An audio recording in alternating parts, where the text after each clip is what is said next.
这次真的是非常有性价比了。完整骨架，附带铁骨，附带磁控灯组，附带大背包，还能变形，这个规格只要100出头。那么今天就带大家来看一下咱们的这款龙魂战机第3弹歼35。没错，就是以现实中的歼35为原型，航空文创正版授权的一款可变形的拼装模型。我记得在第2弹歼20的时候呢，就有很多人表明是想要一个可以变形、可以还原成飞机形态的一个模型。那么本次呢，在第3弹，也就是歼35穷胜上面呢，就实现了这一个效果，并且因为它是一个拼装模型，但它还需要变形，所以本次在这款模型的结构上面，称得上是跟第2弹完全不同，基本全部都是新规设计。那么话不多说，咱们直接来看一下本体。造型方面，这次采用的是一个背包与本体的结构，两个相互组合。整个外甲的颜色呢，也是还原了歼35的一个灰色。为了让整体的配色更有层次感呢，在骨架上面是采用了黑色，以及点缀用的透明色和白色，整体搭配起来呢，不会显得那么素。并且在机体上呢，还增加了很多刻线来丰富整体的一个细节。这次还提供了一个定制的水贴，所以说大家如果贴上水贴，再稍微渗一个线的话，整体的观感会更上一层楼。因为它是一个大背包的机体，所以说本次呢也是附带的铁骨的。预组装铁骨呢可以带来一个不错的把持力度，并且也是合理的控制了重量，并没有盲目的加上这个合金啊，所以说整体的重量呢是控制在了436克，这个是安装上背包之后的一个效果，可以让你体验到它的一个坠手感，但同样呢也不会太重。装上背包之后的自主站立呢也是没什么问题的，非常稳固。高度方面呢，本次穷胜是到头顶高度大约是在21厘米左右，会比它的姐姐 J20 苍威呢要矮上一些。这个也是还原了原设定啊，就是 J20 这个飞机呢会比 J35要大上一些。而21厘米的高度呢，也是能适配国内大部分国模1:100的一个大小了，所以说整体放起来呢还是比较协调的。本次这个大背包呢，整体是很明显能看出来，这是一个飞机的后半部分，也就是尾翼的那一块。在这个背包上面呢，也是有做到很多一些飞机的还原，比如底下搭载的这个导弹。因为本次呢是以需要变形的，并且也是为了保证它的把玩的一个牢固度，所以本次呢采用的是装位跟卡榫2种连接方式，2种同时安装在咱们的这个模型的背后，所以说这样子能高强度的保证它的一个连接的稳定性。同时因为背包还是比较重的嘛，所以说还增加了一个安全的保障，在背包与这个连接的这个变形位置呢，也是增加了一个卡扣，这样子可以让整个背包呢固定在一个角度上。当然假如说你就是想要这个背包能活动，那你很简单啊，你将它解锁之后呢，整个背包就可以进行一个角度的调节了。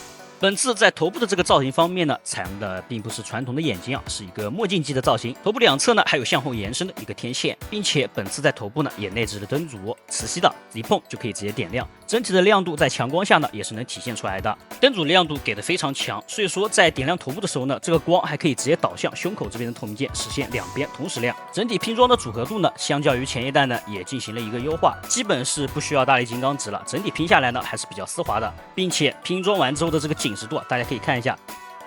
武器配件首先是手枪，中间有一个透明色进行点缀，握把这边呢是可以进行活动的。枪械的搭配玩法呢非常多，咱们可以装上连接件，然后直接安装在咱们这个机体身上的孔洞里面。同时呢也是有一个双端连接件，可以将2把枪固定在一起，这样子身上各处孔洞呢就可以搭载上2把武器，全身各处适配的孔洞非常多，所以说可以安装的地方呢也非常多，大家也可以根据喜好来选择不同的位置自行搭配。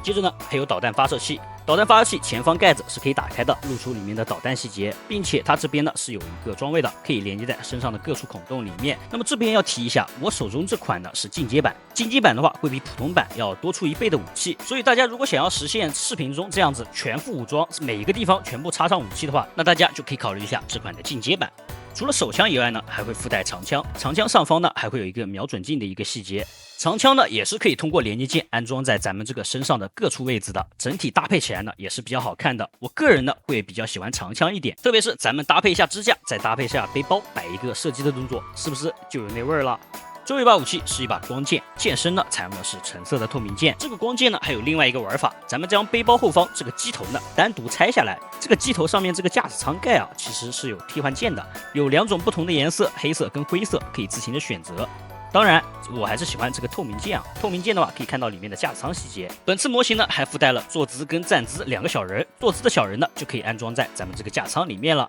如果你不喜欢这个小人的驾驶舱呢，也可以通过替换键来替换上去，改成另一个形态。飞机的这个机头呢是有一定的变形展开机构的，展开之后呢可以露出里面的孔洞，咱们呢可以将这个光剑的前半部分安装在这个孔洞里面，在它连接处呢是一个球关，这样子就可以搭载在咱们的这个机甲上面了。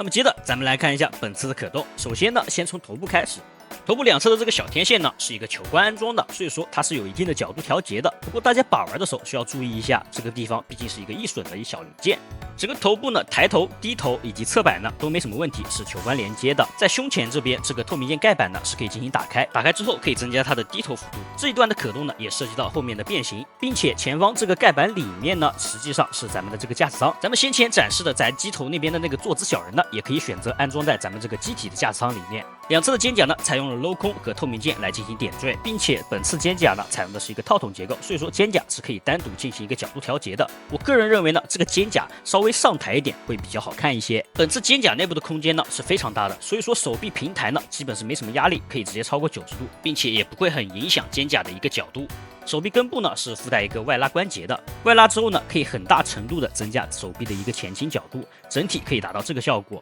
并且因为它这次涉及到了变形，所以说手臂呢还有一个向后的一个角度，有时候如果你需要摆一些挥砍的动作的话，这个角度可能就用得上了。手臂根部360度旋转没什么问题。手臂矩肘是一个双段的关节，你可以先转下面再带动上面，也可以先转上面带动下面，整体幅度呢都是非常大的，可以直接贴到咱们的这个肩胛。本次的腰部呢涉及到了咱们变形中的一环，所以说正常的腰部设计的没法应用，所以在本次在胸口这边单独进行了一个活动关节嵌套到小腹里面，这样子就可以实现弯腰还有侧腰的一个效果。腰部的后仰呢非常大，满足日常的把玩是没什么问题，并且它极限是可以达到90度的一个翻折，这个也是为了后续变形需要用到的一个角度。裙甲方面，前裙甲以及后裙甲呢，全部都是用球冠来进行连接，可以进行适当的一个避让。侧裙甲的设计呢比较有意思，首先侧裙甲的造型是机翼的一部分，在裙甲的内侧呢是有预留一个空间的，这样子可以完美的贴合裙甲的这个连接件。侧裙甲是附带固定结构的，锁定住之后呢，整个侧裙甲是不能活动的。解锁之后呢，就可以进行一段的角度调节。锁定结构呢，一共是有2个，第一层一个，第2层还有一个。全部解锁之后呢，就可以实现多角度的一个可动。在裙甲避让之后呢，腿部的前踢可以达到一个标准的90度，后踢呢同样也是可以达到一个90度，侧踢90度也没什么问题。在腿部的后方呢，有一个推进器喷口，这个喷口是可以进行活动的。在外拉之后呢，可以实现一个很大程度的角度调节。腿部弯曲的幅度呢，大概是这样子的。腿部弯曲，首先呢会露出里面的液压杆进行一个联动，然后进一步弯曲会抽拉咱们这个膝盖这边的外甲。